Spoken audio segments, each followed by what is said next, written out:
Bir emez, iki jolu bardык, киргизбейт. Биз силерге эмне эмеспи? Кароолчубузбу, силердин жаныңарда жүрүшүбүз керекпи? Барып бузгула мамлекеттин жери дегенден башка эчтеке айтпайт бизге. Бул жакта азыр 3 сиңдим бар. Бир 2 сиңдим, бир кызым бар. Үйшүгөн жоксуңарбы? Кандайсыңар? Бул ушул эле бөлмө? Ооба. Мына көрдүңүздөрбү? Урматтуу менин кыргыз элим, жердештерим ушундай абалда. Ушундай үй бүлө ушинтип жашап атат. Суранчыңыз. Мынакей мэр сизди көрөт азыр.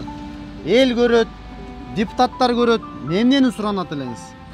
Бизди ушул жерге калтырып, убакыт берип, артка бирдеке курганга уруксат берсин. Бизди монтип талаага калтырбасын. Азыр бул жерди канчага алдыңар? 5000ге. 5000ге алдыңарбы? Айдаркан деген ажы киши бар бул жерде. Мен тааныйм да ал Ооба. ажы экенин. Ошодон алдыңыздарбы? Ооба. Ал эми азыр тиги Айда эженин лицензияларын ким көтөрүп атат? Каяктан ошо киреше?